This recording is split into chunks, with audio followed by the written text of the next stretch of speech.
vous savez, ces gens-là, quand ils refusent de dire que le Québec, c'est un pays depuis 1968, ils peuvent faire n'importe quoi, ils vont dire n'importe quoi. On continue.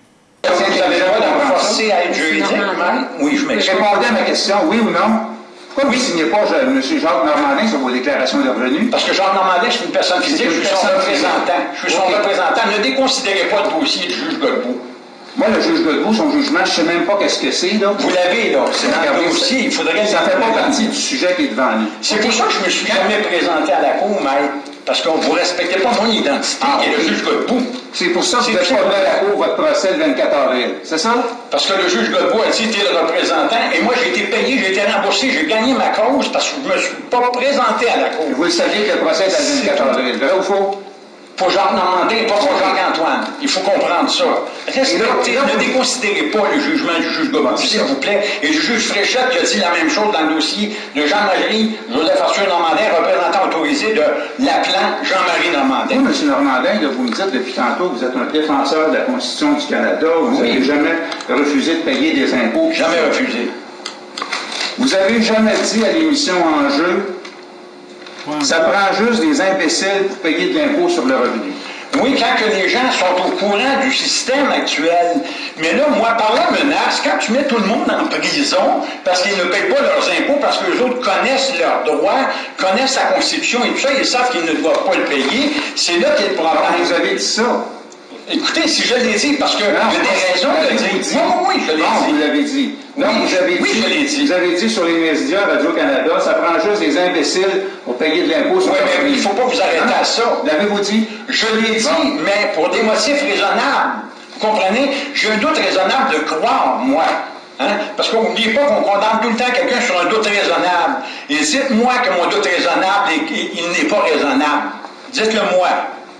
Je vous ai dit tantôt. Dites-moi qu'il n'est pas raisonnable. Regardez, on n'a pas changé de place. Il ne répond pas. Voyez-vous, il ne répond pas. Guy Fontaine, l'avocat Guy Fontaine du barreau du Québec, qui est censé protéger le Québec, protège le Canada dans toute l'inconstitutionnalité de la fiscalité. Il n'est pas capable de me dire ça. Écoutez, là, il y a des gens qui ont passé à la commission Charbonneau, et je regarde entre autres M. Tony Accurso, il n'y a pas à faire en dedans plus que moi ou qui que ce soit. Ces gens-là ne connaissent pas leurs droits, ils sont à la merci de leurs avocats qui leur font faire n'importe quoi. M. Normandin, vous êtes pas à ma place, je ne suis pas à vous. Donc, c'est moi qui pose des questions, répondez à mes questions. Je suis d'accord.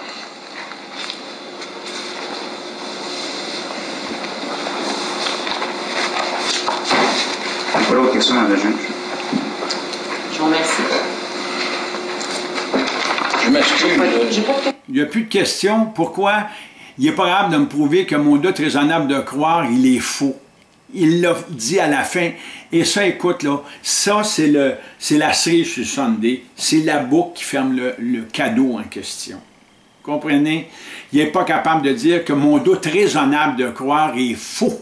Il n'est pas capable, ils ne veulent pas répondre à mes questions.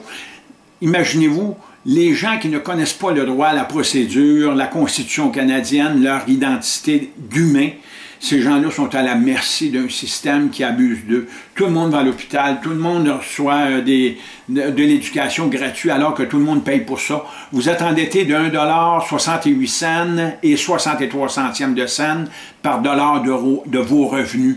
En plus de ça, sur chaque dollar de vos revenus, le gouvernement vient chercher au moins 75 sous. Donc, il vous reste 25 cents net pour payer 1,68 $, 63 centièmes de cent de votre endettement.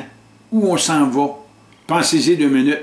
Est-ce que j'ai le droit de dire que la population qui ne veut pas céder, à quelque part, les gens qui déblatèrent sur moi, les gens qui me méprisent, ne sont pas des imbéciles? Est-ce que j'ai le droit de dire que ces gens-là, c'est des imbéciles parce qu'ils font tout sur mon dos contre moi? Est-ce que j'ai le droit de dire, parce que les autres préfèrent leur confort à leur humanité, préfèrent leur confort à l'humanité de leurs enfants? Est-ce que j'ai le droit de dire que ces gens-là, c'est des imbéciles? Permettez-moi de dire oui. Vous pouvez vous asseoir. Merci. Vous pouvez vous asseoir pour votre avocat. Je m'excuse. Quant à moi, Mme la juge, avec un seul témoin, Mme Provencher, très bien. Je fais juste le petit un autre témoin. Est-ce que d'autres témoins? De mon côté, moi. Voilà Mme Provencher de l'Agence de revenus du Canada qui va être questionnée. Ton témoignage, ce sera toi, cette étape-ci. Mme Provencher, juste brièvement. Oui. Et peut-être juste en temps que les témoignages seront terminés, je ferai le dossier de la personne guérie.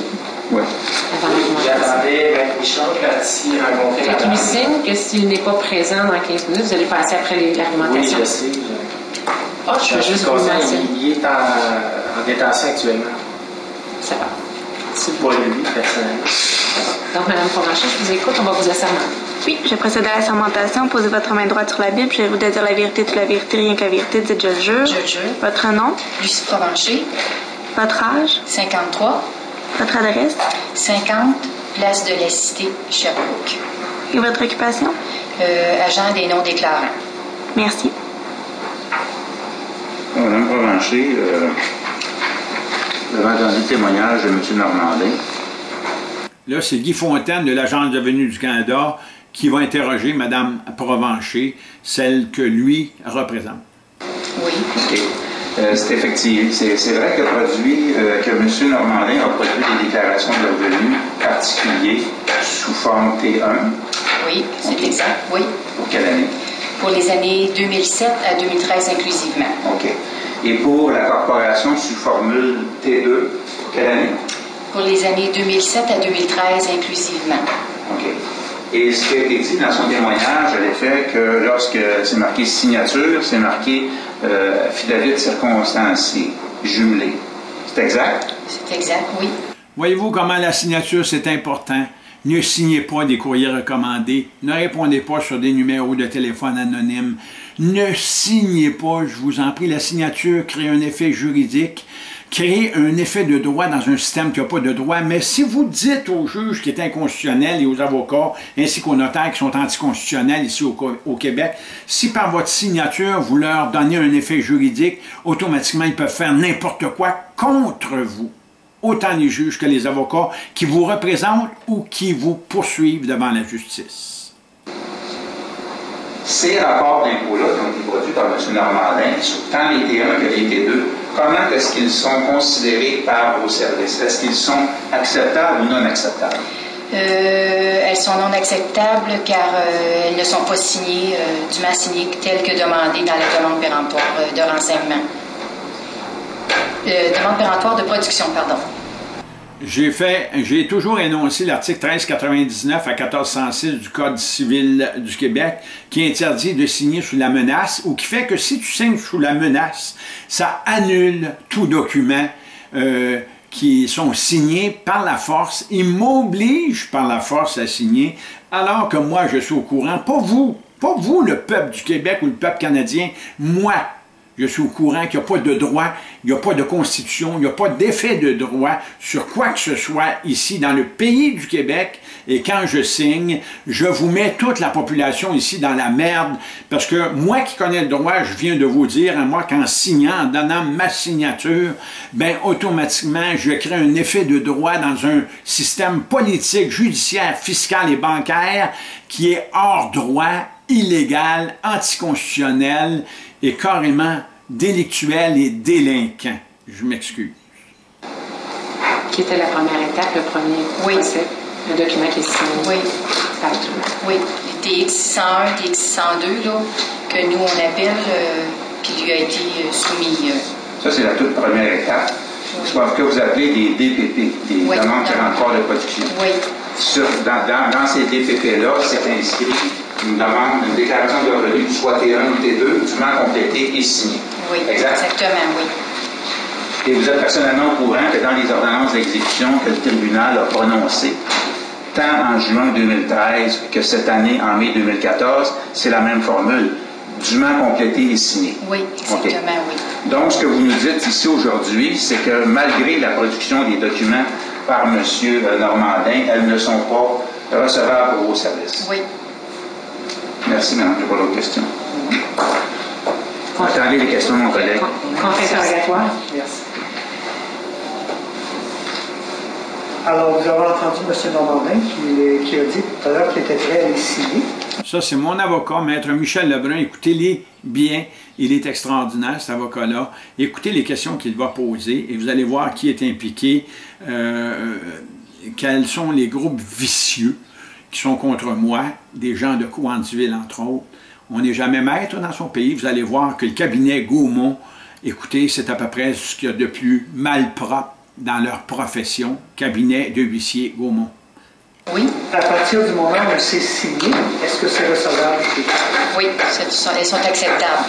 Quand on dit malpropre dans leur profession, c'est genre pollution administrative. Ces gens-là ont déblatéré sur moi. Pourquoi? Parce que j'ai demandé au cabinet Gaumont de donner 500 000 $ à l'accueil Bonneau pour ne pas avoir tenu compte de mon identité. Et il continue à faire des significations à la demande des juges, à la demande des avocats et des notaires, qui s'adresse à Jacques Normandin au lieu de s'adresser à l'humain Jacques, Joseph, Pierre, Antoine, le représentant autorisé de la personne physique du genre invariable, ni masculin ni féminin, qu'on appelle Normandin, Assurance sociale 231-249-525.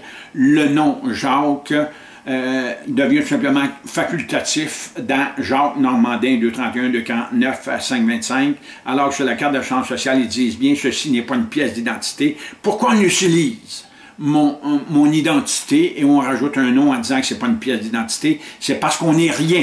Raisonner, ça, on n'est rien pour l'administration de la justice, autant comme pour l'administration politique. Donc, vous votez, vous, comme représentant de votre personne physique, alors que c'est la personne physique qui doit voter, mais la personne physique n'a pas de vie humaine. Jacques Normandin n'a pas de vie humaine. C'est pour ça qu'ils ont décidé, depuis quelques années, de mettre votre photo sur votre permis de conduire, sur votre carte de chance maladie, pour montrer qu'il y a quelqu'un qui se déplace comme un animal. On appelle ça un meuble vif.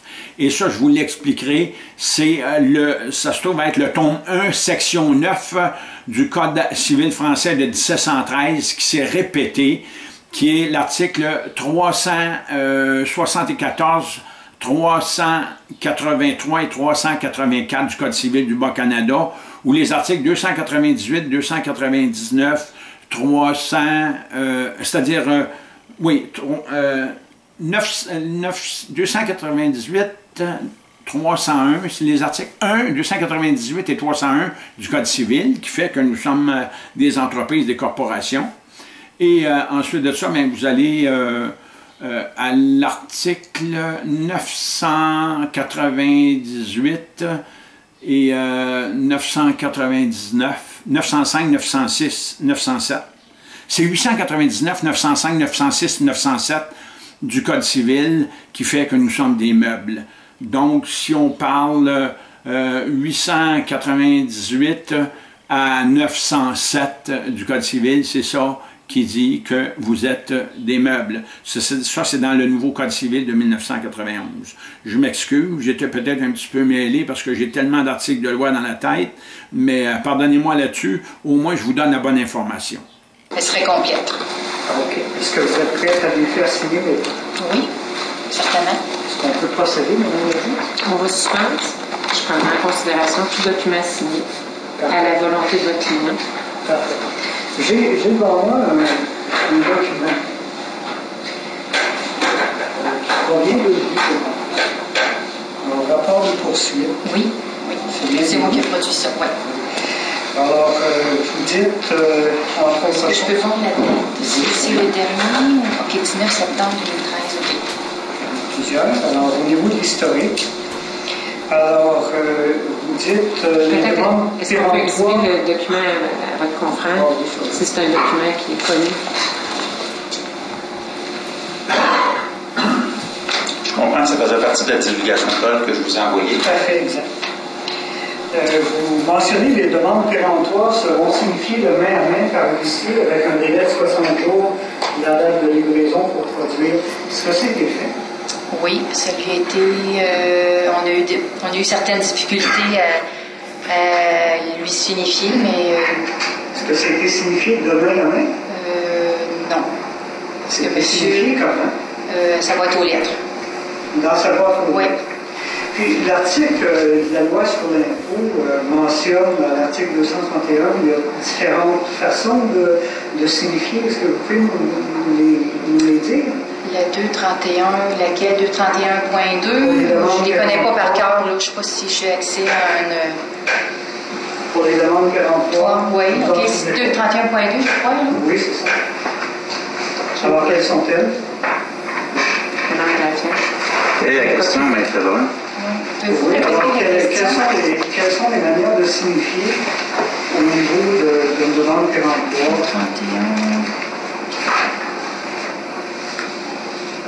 231.2. Sur requête expertise. Ce serait plus en rouge, je crois. Quel article vous faites référence, Maître? Si vous voulez, 31.2. Ici, dans le 31.2. D'accord. Alors, dans ce cas-là, ça Les doit être copies ici. gentiment à faire que j'avais. C'est ma copie. Qu'elles fournissent, c'est ça que vous voulez que je lise? Qu'elles fournissent tout renseignement ou tout renseignement? Par avis signifié à personne ou envoyé par courrier recommandé ou certifié, exigé d'une personne dans le délai raisonnable que précise l'avis. Oui, alors, si je comprends bien, ça n'a pas été fait de personne à personne. Est-ce que ça a été fait par courrier recommandé? On parle toujours des demandes péremptoires demandes péremptoires de production. Un huissier s'est rendu chez lui à plusieurs reprises. Là. Mais là, je me demande, est-ce que c'était fait par courrier recommandé? Non. Ou certifié? Non, non plus. C'était fait comment? C'est complètement faux parce que j'ai reçu des courriers recommandés ici. J'en ai reçu plusieurs. Elle ment. Et jamais je prends un courrier recommandé. Mais j'ai reçu plusieurs courriers recommandés de l'Agence de revenus du Canada. Et je vais vous dire franchement, c'est certain que tantôt quand je dis que le bureau de poste ne donne pas les noms, vous savez que comme eux autres, je peux avoir des contacts moi aussi. Eux autres, il y avait le contact du cabinet de huissier Gaumont. Moi, j'ai d'autres contacts qui me permettent de dire que l'Agence de revenus du Canada a envoyé des demandes par courrier recommandé et je n'y répondais pas parce que c'est un courrier recommandé, il fallait signer et je ne signe pas pour ne pas donner un effet juridique à un document qui ne l'est pas. C'est du vol. L'impôt sur le revenu, c'est du vol. Payer des taxes sur n'importe quoi, ça ne me regarde pas. Vous avez juste à acheter et payer des taxes. Mais l'impôt sur votre revenu, si vous n'êtes pas capable de l'administrer, bien ça, donnez-le au gouvernement. Je ne suis pas contre ça, moi. Ça dépend de vous. La seule chose qu'il y a, c'est que ceux qui veulent administrer leur propre argent, l'argent qu'ils ont gagné à la sueur de leur front, qui ne veulent pas donner cet argent-là au gouvernement pour pas que le gouvernement finance des compagnies quand ça coûte 1 million de dollars pour créer un emploi de 40 000 $. Écoutez, vous êtes libre de financer ou non un gouvernement qui vous a endetté et qui continuera à vous endetter. Apprenez le système bancaire, apprenez votre monnaie, quelle est la valeur, quelle est tout simplement la réserve de liquidité per capita au Canada. Bien, je vais vous le dire, c'est 1225,44 en billets de banque. Il n'y a pas un sou de plus en billets de banque qui est créé au Canada, c'est 1225,44, c'est ça. Mais là, il peut y avoir eu un petit changement parce que j'ai des rapports qui rentrent à tous les 15 jours à cet effet-là. Par huissier. Par l'huissier, Oui. L'huissier n'a pas rencontré M. Normandin. Est-ce que j'ai compris? Il a fait ça comment? Il l'a déposé à la boîte aux lettres. Après, ça a été présenté à plusieurs reprises. Donc, vois-tu, il dépose les documents dans la boîte aux lettres sans que personne prenne les documents. C'est seulement à la fin qu'il tenait mordicus à me remettre en mes propres documents, alors que c'est eux autres qui signent, c'est Gaumont qui signe. N'oubliez pas qu'un huissier signe le document, vous ne signez pas le document. Donc, celui qui est responsable, c'est Gaumont, et il vous force par la menace de l'Agence de revenus du Québec, du Canada ou l'Agence de revenus du Québec à vous impliquer dans la réception d'un document qui, éventuellement, vous emmènera en prison alors que vous ne devez pas accepter ces documents-là. Alors, si je comprends bien, ce ne sont pas les trois méthodes qui sont identifiées ici. Effectivement. Je vous remercie. Si je tourne la page toujours sur le rapport que vous avez produit, vous dites notre contribuable est contestataire d'impôts. Il donne en ce sens des conférences un peu partout dans la province. Voyez-vous comment tellement, c'est pas le contribuable, c'est le représentant du contribuable. Mais elle écrit dans son document, c'est le contribuable. Elle est au courant. Je lui ai fait parvenir des documents. C'est malheureux quand on m'a questionné précédemment à la Cour le 3 juillet dernier, jeudi passé. C'est malheureux que j'ai pas fait mention d'un document que j'ai envoyé par courrier recommandé, que j'ai expédié par courrier recommandé directement à Mme Provencher pour lui demander de répondre à mes questions. Je m'en souvenais pas, je m'excuse. Mais toutes ces informations-là étaient dans le courrier, dans le document que j'ai expédié par courrier recommandé à Mme Provencher. Elle a accusé réception de ça, elle a eu le document, et présentement, elle ment éhontément à la Cour en disant des conneries, des faussetés. Oui. Où a-t-il donné des conneries? Bien, il met des annonces sur Internet à ce sujet-là qu'on peut voir. Il donne des conférences, je sais qu'il en a donné dans l'Outaouais, entre autres, etc. Est-ce que vous êtes allé? Non. Qui vous a dit qu'il en avait vraiment? Je lui ai parlé personnellement. Il m'a dit que j'étais la bienvenue si je voulais y aller. Okay. Mais je ne ferai pas le déplacement là, pour me rendre. Pour ça? Oui. Vous avez personne dans l'Outaouais qui peut faire le déplacement pour voir si M. Normandin, effectivement, a donné des conférences? Ben, au moment où moi j'ai eu le dossier, non. Les conférences avaient déjà été données. J'ai pas eu vent qu'il y avait des nouvelles conférences qui allaient être données, donc peut-être dans mes régions. Et puis, c'est indiqué, il fait partie du mouvement citoyen souverain du Québec. Comment vous savez ça? Toujours peut-être par Internet. Par Internet? Oui. Et sur Internet, est-ce que c'est vraiment M. Normandin qui a fait cette déclaration-là? Bien, il faudrait que... Parce qu'il y a beaucoup de choses sur Internet, non? Oui, mais monsieur, je pense que votre client met plusieurs annonces sur Internet. Est-ce que c'est faux de dire que c'est parce que, justement, mon client est un peu particulier, puis qu'il exprime des opinions un peu particulières, que votre service a fait un peu plus de pression pour inventer des poursuites? Je ne suis pas certaine de bien comprendre la question. Pouvez-vous... Oui, alors, est-ce que c'est parce que, justement, mon client aurait fait, selon vous, là, des déclarations sur Internet, des tentatives de conférences, qu'il y a eu des poursuites importantes, justement? Pas plus importantes, non. Non. Mais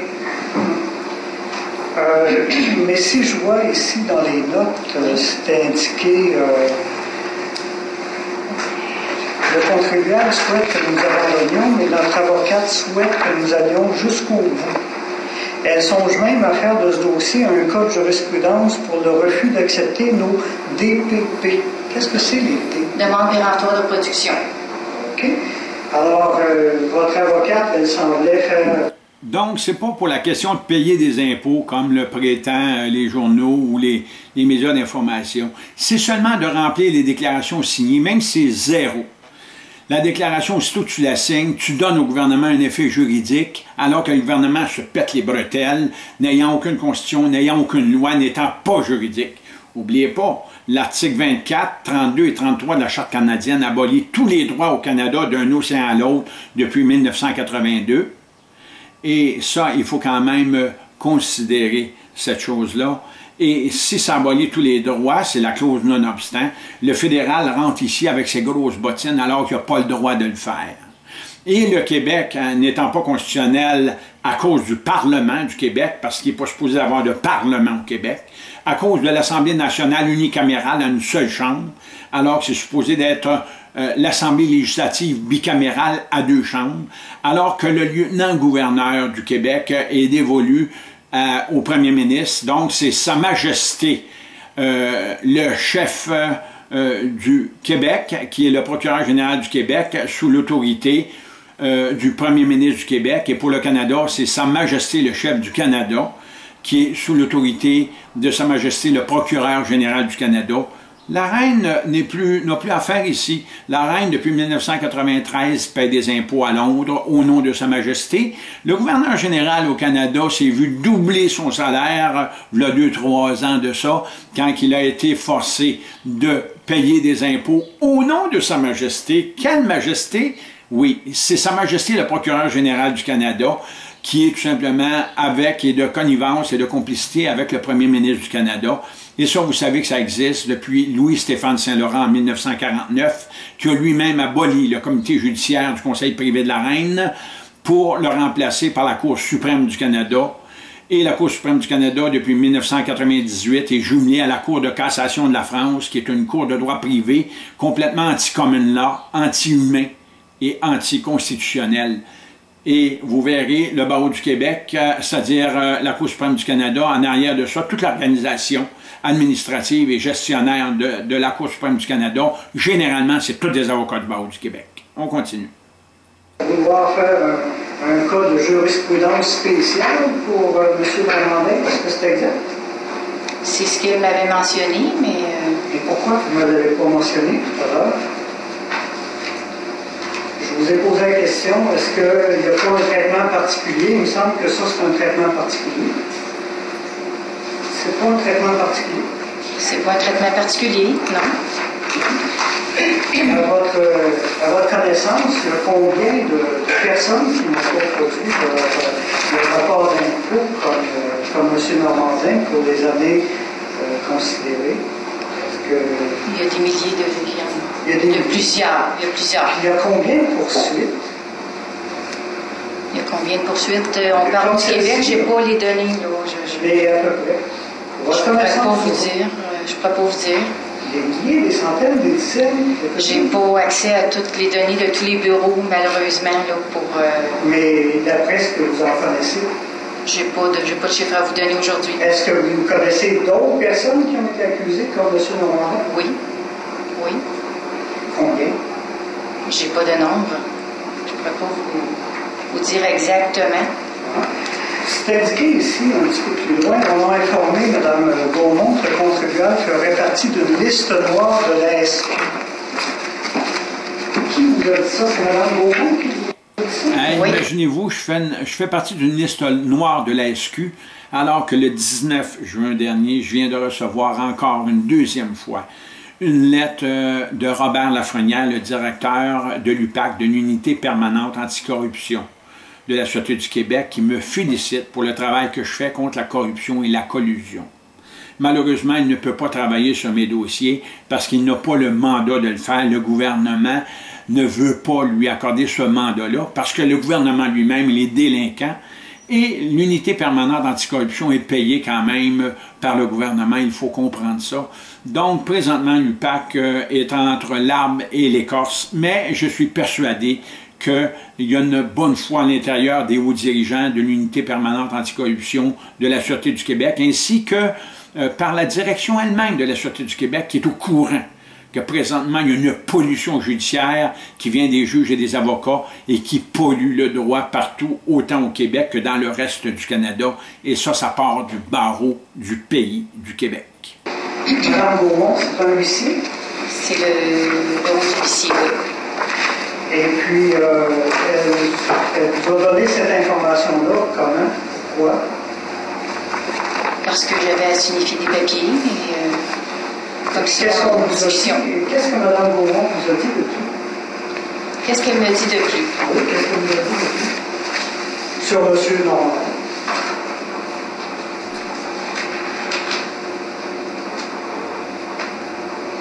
Rien?